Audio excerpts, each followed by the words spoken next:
रात का सन्नाटा, अस्पताल की तंग गलियों में घिरता हुआ अंधेरा और हवाओं में गूंजती एक अनजानी आवाज। ये अस्पताल शहर के बाहर स्थित था, जहां सिर्फ उन्हीं मरीजों को लाया जाता था जिन्हें कहीं और जगह नहीं मिलती। डॉक्टरों के बीच इसे मृत्यु गृह कहा जाता था, क्योंकि यहाँ जो भी आता था वो कभी वापस नहीं लौटता था। एक रात जब सभी मरीज अपने अपने वार्ड में सो रहे थे, नर्सों के बीच एक अजीब सी खामोशी थी। अचानक अस्पताल के पुराने हिस्से से एक धुंधली सी छाया गुजरती नजर आई। इस हिस्से को बरसों पहले बंद कर दिया गया था, क्योंकि वहाँ कई रहस्यमयी मौतें हो चुकी थी। शांति, एक नई आई नर्स, अस्पताल में अपनी ड्यूटी पर थी। उसे आदेश मिला कि वो उस पुराने हिस्से में जाकर चेक करे, क्योंकि वहाँ से अजीबोगरीब आवाज़ें आ रही थी। शांति ने हिम्मत जुटाई और टॉर्च लेकर उस हिस्से की ओर बढ़ गई। पुराने दरवाजे पर लगी जंग ने ज़बरदस्त आवाज़ की, मानो वो भी शांति को वहाँ जाने से मना कर रही हो। दरवाज़ा खुलते ही एक ठंडी हवा का झोंका आया, जिसने शांति को कंपा दिया। उसने भीतर कदम रखा और हर कोने में डरावनी शांति का एहसास हुआ। अचानक उसे लगा कि कोई उसके पीछे खड़ा है। उसने मुड़कर देखा, पर कोई नहीं था। उसकी सांसें तेज हो गई। वो वापस मुड़कर चलने लगी, लेकिन तभी उसकी नज़र एक पुराने ऑपरेशन थिएटर पर पड़ी, जिसका दरवाज़ा आधा खुला हुआ था। टॉर्च की रोशनी उस दरवाजे की दरार से भीतर पहुंची और उसे वहां एक बिस्तर पर एक आकृति दिखाई दी। शांति ने हिम्मत करके दरवाज़ा पूरी तरह से खोला और अंदर दाखिल हुई। वो आकृति एक मरीज की थी, जिसकी आंखें बंद थी, मानो वो बेहोश हो। शांति ने उसके करीब जाकर उसकी नाड़ी जांचनी चाही, लेकिन तभी वो मरीज अचानक से जाग उठा। उसकी आंखें बिल्कुल काली थीं। उसकी सांसें असामान्य रूप से तेज थी। उसकी त्वचा पर ठंडे पसीने की बूंदें साफ नजर आ रही थी। शांति पीछे हटने लगी, लेकिन मरीज ने उसका हाथ पकड़ लिया। उसकी पकड़ ठंडी और बेजान थी, मानो वो किसी लाश हो। मुझे बचाओ। वो आदमी बुदबुदाया। मुझे मुझे यहाँ से बाहर निकालो।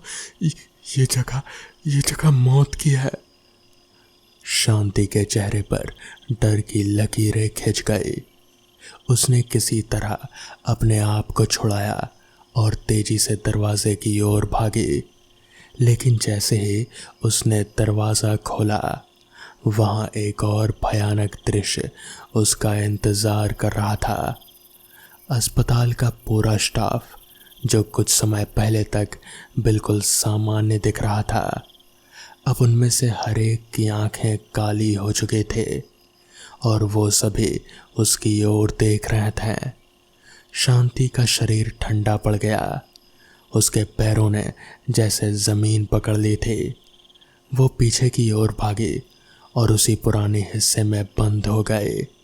उसने दरवाज़ा बंद किया और सांसें थामकर दीवार से चिपक गई।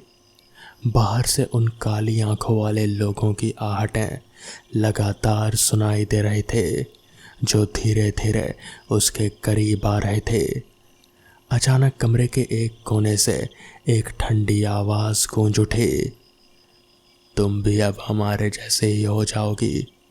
यहाँ कोई नहीं बचता। शांति के दिल की धड़कनें तेज हो गई। उसकी आंखें उस कोने की ओर गई और उसे वहाँ वही मरीज खड़ा दिखा, जिसकी आंखें अब पूरी तरह से काली थीं। ये मृत्यु ग्रह है, उसने कहा।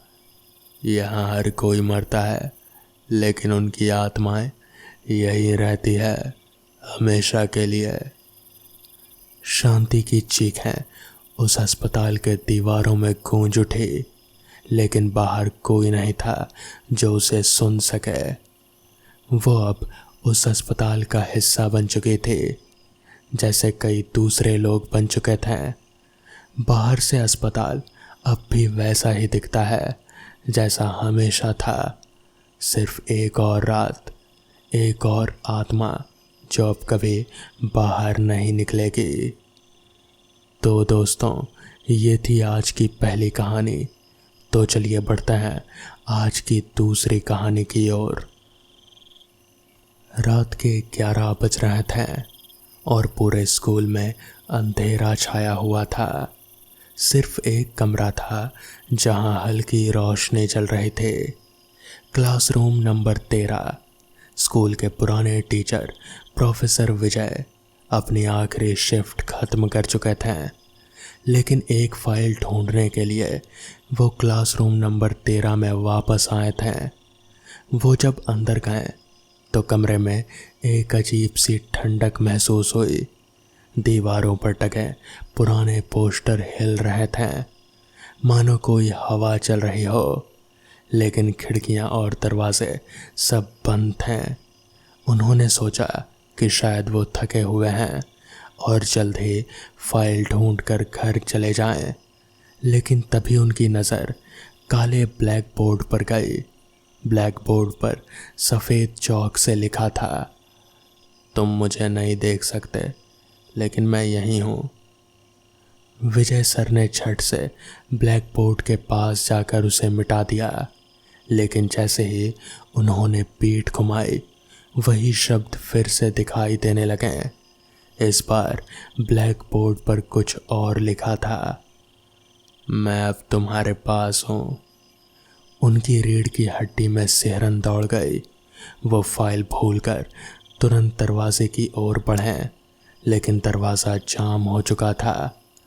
बाहर से कोई आवाज़ नहीं आ रहे थे। अब पूरा कमरा जैसे किसी अदृश्य ताकत से घिर गया था। ब्लैक बोर्ड पर चौक अपने आप चलने लगी और एक आकृति उभरने लगी। एक महिला का चेहरा, जिसकी आंखें गहरी काली थी और उसके होठों पर अजीब सी मुस्कान थे। विजय सर का दिल जोरों से धड़कने लगा। उन्होंने कमरे में चारों तरफ देखा और कोई नहीं था, लेकिन वो चेहरा अब जैसे उनसे बात करने लगा। उसकी आवाज़ कमरे में गूंज रहे थे, तुम्हें पता है मैं कौन हूँ? विजय सर कांपते हुए बोले, कौन है तुम? उस आवाज़ ने जवाब दिया, मैं वही हूँ जिसे इस ब्लैक बोर्ड ने अपने अंदर कैद कर लिया था, और अब मैं आज़ाद हो रही हूँ तुम्हारी तरह। मैं भी यहाँ एक टीचर थी, लेकिन एक दिन इस ब्लैक बोर्ड ने मेरी आत्मा को निगल लिया। अब मैं सिर्फ तभी आज़ाद हो सकती हूँ जब कोई और मेरे बदले इस ब्लैक बोर्ड का हिस्सा बन जाए। विजय सर को समझ नहीं आ रहा था कि वो क्या करें। तभी ब्लैक बोर्ड से हाथ जैसी आकृतियाँ निकलने लगी, जो धीरे धीरे उनकी ओर बढ़ने लगी। कमरे में भयानक चीखें गूंजने लगी और उनके पैरों के नीचे ज़मीन जैसे हिलने लगी। उन्होंने दरवाज़ा खोलने की कोशिश की, लेकिन सब बेकार था। वो जितनी कोशिश करते उतनी ही तेज़ी से ब्लैक बोर्ड की अदृश्य शक्ति उन्हें अपनी ओर खींच रहे थे। वो अब समझ चुके थे कि ब्लैक बोर्ड से कोई नहीं बच सकता। आखिरकार ब्लैक बोर्ड ने उन्हें भी अपने अंदर खींच लिया। अगले दिन जब स्कूल में सफाई कर्मी क्लासरूम नंबर 13 में आए, तो उन्होंने देखा कि ब्लैक बोर्ड पर चौक से लिखा था, अब मैं यहाँ हूँ और अगला तुम हो। तो दोस्तों, ये थी आज की दूसरी कहानी। तो चलिए बढ़ते हैं आज की तीसरी कहानी की ओर। रवि एक छोटे शहर में रहने वाला साधारण आदमी था, जो हर सुबह चाय के साथ अखबार पढ़ना नहीं भूलता था।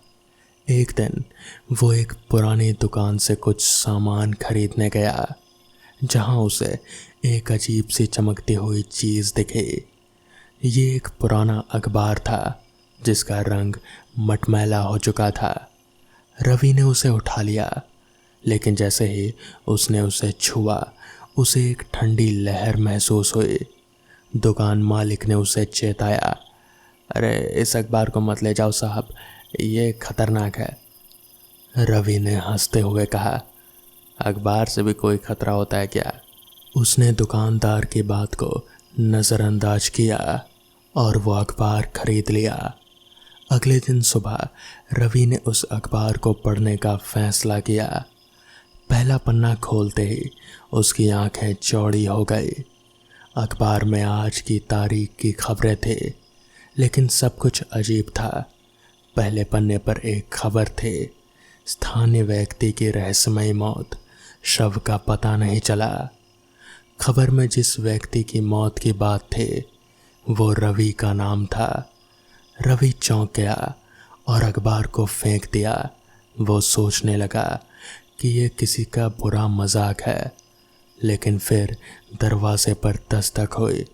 दरवाज़ा खुलते ही पुलिस उसके घर में आ गई। रवि नाम के किसी आदमी के बारे में सुना है? पुलिस ने गंभीर आवाज़ में पूछा। रवि हक्का बक्का रह गया। मैं ही रवि हूँ। पुलिस ने उसे अजीब नज़रों से देखा और कहा, पर हमें तो बताया गया था कि तुम मर चुके हो। रवि को समझ नहीं आ रहा था कि क्या हो रहा है। पुलिस कुछ देर बाद चली गई, लेकिन उसके बाद अजीब घटनाएं शुरू होने लगीं। जब भी रवि अखबार पढ़ने बैठता, उसमें उसे खुद की मौत की खबरें दिखाई देती। एक दिन अखबार में लिखा था, रवि की मौत का कारण उसका खुद का अखबार होगा। रवि ने घबराकर अखबार को जलाने की कोशिश की, पर वो अखबार जलने का नाम ही नहीं ले रहा था। उसने उसे फाड़ने की भी कोशिश की, लेकिन जैसे ही उसने अखबार के पन्ने फाड़े, उसके हाथों से खून टपकने लगा। वो पूरी तरह घबरा गया। अब हर रात उसे अजीब आवाज़ें सुनाई देने लगी। अखबार अपने आप ही खुल जाता और उसके पन्ने अपने आप ही पलटने लगते हैं। आखिरी पन्ने पर हमेशा खून से लिखा एक संदेश होता, तुम मुझसे नहीं बच सकते। रवि ने फैसला किया कि वो इस अखबार से छुटकारा पाएगा। एक दिन उसने अखबार को लेकर पास के जंगल में गाड़ने का फैसला किया। जैसे ही उसने अखबार को मिट्टी में दबाने की कोशिश की, ज़मीन फटने लगी और उससे एक कंकाल बाहर निकला। कंकाल का चेहरा उसी की तरह दिख रहा था।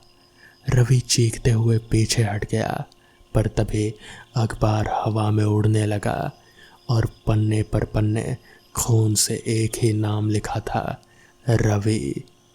अगली सुबह रवि के पड़ोसियों ने उसे उसके कमरे में मरा हुआ पाया। पुलिस ने रिपोर्ट में बताया कि रवि की मौत दिल का दौरा पड़ने से हुई, लेकिन उसके हाथ में एक अखबार जकड़ा हुआ था जिस पर खून के धब्बे थे। पुलिस ने अखबार को छुआ और जैसे ही उसे खोला, उसमें लिखा था, अगला शिकार तैयार है। वो अखबार हर सुबह नए घर के दरवाजे पर पहुंचता है। तो दोस्तों, ये थी आज की तीसरी कहानी। तो चलिए बढ़ते हैं आज की आखिरी कहानी की ओर। सोनू को इस नए काम में जुड़े हुए ज़्यादा वक्त नहीं हुआ था। यहीं कोई 2-4 दिन ही बीते होंगे। काम था पहरेदारी का। पहरेदारी किसकी? तो कब्रिस्तान की। कब्रिस्तान, जी हाँ, सही सुना आपने।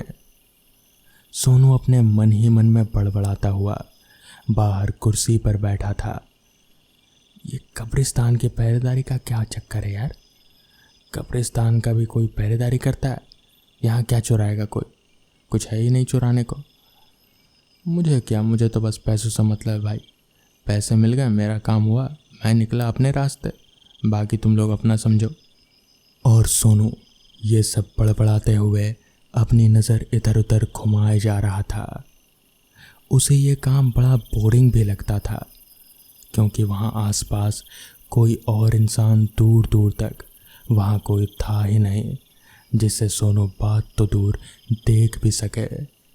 वो अकेला बैठा वहाँ ऊब रहा था, मगर कर भी क्या सकते हैं, उसे पैसों की सख्त ज़रूरत जो थी, इसलिए वो ये काम के लिए राज़ी हो गया। सोनू डरपोक नहीं था, वो भूत प्रेत ऐसी बातों पर विश्वास ही नहीं करता था, इसलिए डर का तो कोई सवाल ही पैदा नहीं होता। वो बस ऊब रहा था। अभी सोनू कुर्सी पर बैठा इधर उधर अपनी नज़रें घुमा ही रहा था कि तभी अचानक कब्रिस्तान के अंदर से उसे जैसे एक खटपट की आवाज़ सी आई। वो उठकर खड़ा हो गया और सोचने लगा कि आखिर इस वक्त कब्रिस्तान में कौन होगा। उसे ये कहा गया था कि इस कब्रिस्तान में लाशें चोरी होती हैं, इसलिए सोनू अपने जेब से टॉर्च निकाला और कब्रिस्तान का गेट खोल कब्रिस्तान के अंदर की तरफ जाने लगा। कब्रिस्तान के अंदर पूरा अंधेरा छाया हुआ था, कहीं भी रोशनी का कोई जरिया नहीं था। उस रात आसमान पर चांद भी नहीं था, क्योंकि वो अमावस की रात थी। सोनू की छोटी सी बैटरी टॉर्च उसे ज़्यादा कुछ दिखा नहीं पा रहे थे, मगर जितना भी दिख रहा था उससे तो यही समझ में आ रहा था कि कब्रिस्तान के अंदर अभी कोई नहीं है सिवाय सोनू के।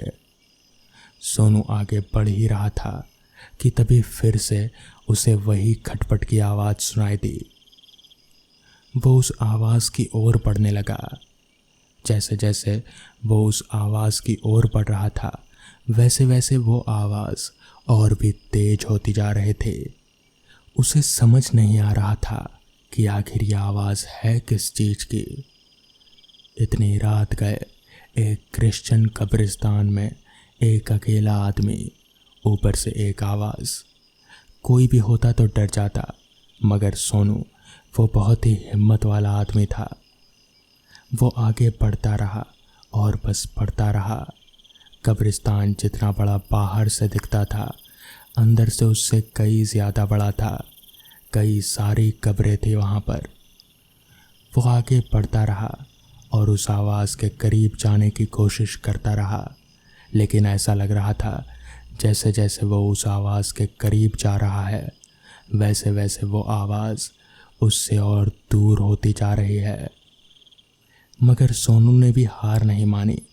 वो आगे चलता रहा।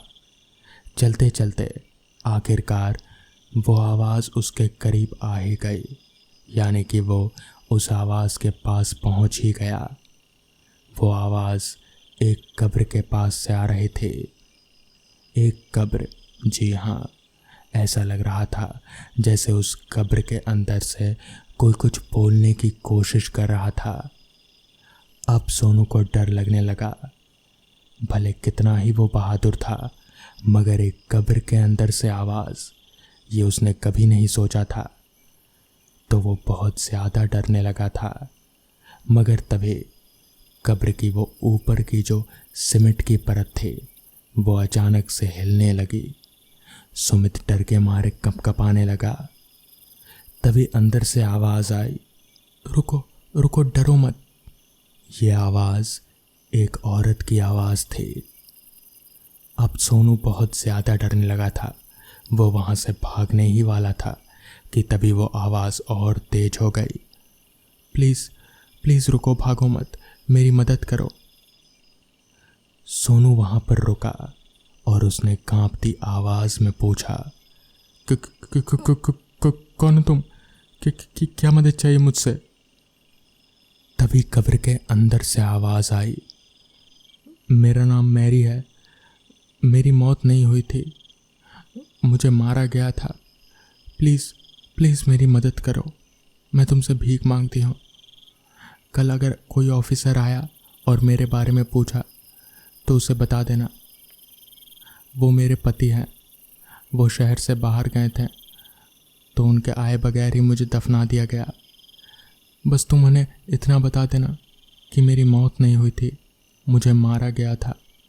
बाकी वो सारा कुछ देख लेंगे, बस मेरा ये काम कर दो।